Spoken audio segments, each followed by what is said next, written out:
একটা ছোট্ট ঘটনা আমার মনে পড়ে গেছে, ঘটনাটা কি বলবো? ইব্রাহিম নবীর ঘটনা। ইব্রাহিম নবী একদিন আল্লাহকে বলেন, আল্লাহ আপনি নাকি মোরাদে জীবিত করেন? ইব্রাহিম নবী প্রশ্নটা করছেন কারে? জোরে বলেন কাকে? এই ঘটনা সূরা বাকারার 260 নম্বরে আয়াতে এসেছে, ওয়া ইয ক্বালা ইব্রাহিম রব্বি আরিনি কাইফা তুহয়িল মাউতা।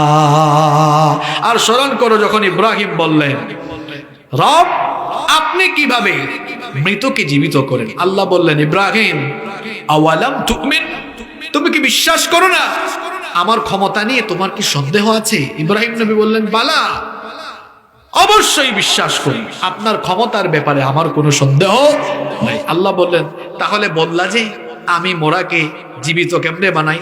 তোমার যদি বিশ্বাসী হয় তাহলে দেখতে চাইছো কেন? তিনি বললেন, ওয়ালাকিন লিয়াতমাইন্না কলবি, আমার অন্তরের শান্তির জন্য আমি দেখতে চাই যেন আমার অন্তরটা প্রশান্ত হয়। নবী আল্লাহর কাছে চাইছেন, আল্লাহ কি ফিরাই দিবেন? কথা কন না কেন? আল্লাহ ফিরাই দিবেন। আল্লাহ বললেন, ঠিক আছে, তুমি যেহেতু দেখতেই চাইছো, তোমারে দেখাবো কেমনে মোরাকে আমি জিন্দা বানাই। আল্লাহ ইব্রাহিম নবীকে তখন বললেন, ফাখুয আরবাআতাম মিনাত তাইরি ফাসুরহুন্না ইলাইক, শোনো তুমি 4টা পাখি লালন পালন করো, এরপরে ফাসুরহুন্না ইলাইক, এগুলো তোমার প্রতি পোষ মানাও। তিনি 4টা পাখি লালন পালন করলেন, এগুলোকে পোষ মানালেন। অনেকে দেখবেন পাখি পালে, ময়না পাখি, টিয়া পাখি, কবুতর পালে না, তারপরে পাখিকে এমন ভাবে পোষ মানায়, সে যখন বলে উড়ে আসো, উড়ে আসে, কথা বললে তার সাথে কথাও বলে, এরকম আছে না নাই? আল্লাহ ইব্রাহিম নবীকে বললেন, তুমি 4টা পাখি পোষ মানাও। তিনি তাই করলেন। এরপরে আল্লাহ বললেন, এবার এই 4টা পাখিকেই তুমি তোমার নিজের হাতে জবাই করো। তিনি জবাই করলেন। এরপরে আল্লাহ বললেন, এই হাড্ডি মাংসগুলোকে পিস পিস করো, টুকরা টুকরা করো। তিনি তাই করলেন। এরপরে আল্লাহ বললেন, সুম্মা জাআল আলা কুল্লি জাবালিন মিনহুন্না জুজআ, এবার এই জবাই করা পাখিগুলোর হাড্ডি মাংসকে তুমি একটা পাহাড়ের মধ্যে ছিটায় দাও। তিনি তাই করলেন। এরপরে আল্লাহ বললেন, আচ্ছা ইব্রাহিম, 4টা পাখি তুমি লালন পালন করলে নিজের হাতে জবাই কইরা, এখন হাড্ডি মাংসগুলাকে পিস পিস কইরা নিজের হাতেই পাহাড়ে তুমি ছিটায় মারলে। তিনি বললেন, হ্যাঁ।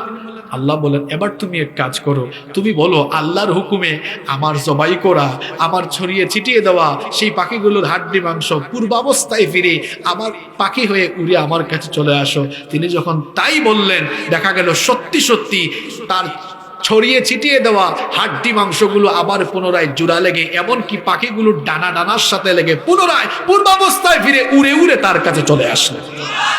আল্লাহ বললেন, দেখো ইব্রাহিম, তোমার চোখের সামনে মোরাকে জিন্দা বানিয়েছি, এভাবেই মৃতকে জীবিত করবেন যিনি, তিনি কি? মরার পরে আমাদেরকে জিন্দা করা হবে। বিশ্বাস হয় আপনাদের? বিশ্বাস হইলে নামাজ ছাড়েন কেন আপনারা? যদি বিশ্বাসী হয় নামাজ ছাড়েন কেন? ফজরের নামাজ কাজা কইরা ঘুমায় থাকেন কেন? এই যে ফজরের নামাজ কাজা কইরা ঘুমায় থাকলেন, জোহরের আগে জানাজা হইতে পারে কিনা? কথা কন না কেন? কেমন করে ঘুমাও তুমি, কেমন করে ঘুমাও তুমি, ফজর করে কাজা, এমন তো হতে পারে জোহরে জানাজা, হতে পারে কিনা?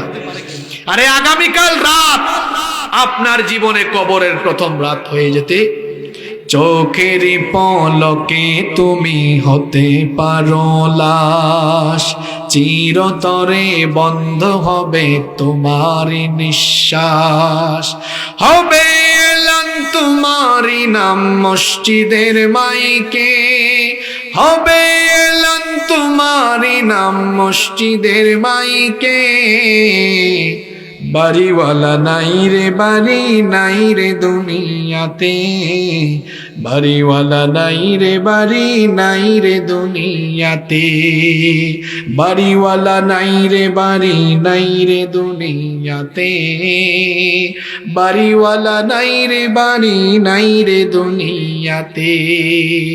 বাড়ি থাকবে, বাড়িওয়ালা থাকবে না। মরে যাব আমরা। এই যে নামাজগুলো ছাড়তেছেন, ইন্না আউওয়ালা মা ইউহাসাবু বিহিল আবদু ইয়াউমাল কিয়ামাতি মিন আমালিহি সালাতু, কিয়ামতের মাঠে আল্লাহ যখন হিসাব নেওয়া শুরু করবেন, সবার আগে যে আমলের হিসাব চাইবেন সে আমল কি? সে আমল কি? তো মরার পরেই যে হিসাব চাওয়া হবে এই ভয়টা থাকলে আমরা নামাজ ছাড়তাম? কথা কন না কেন? নামাজ ছাড়তাম? নামাজ ছাড়বে না? কথা বললেন না কেন? অনেকে রাত 12টা 1টা পর্যন্ত ওয়াজ শুনে ফজরের নামাজে আসেন। আপনার এই ওয়াজে কোনো ফায়দা হবে না। নামাজ ছাড়া জান্নাতের গন্ধ আপনি পাবেন না। আরে আপনার যে ঈমান আপনাকে ঘর থেকে বের করে মসজিদে নিতে পারে না, এই ঈমান আপনাকে জান্নাতেও ঢুকাইতে পারবে না।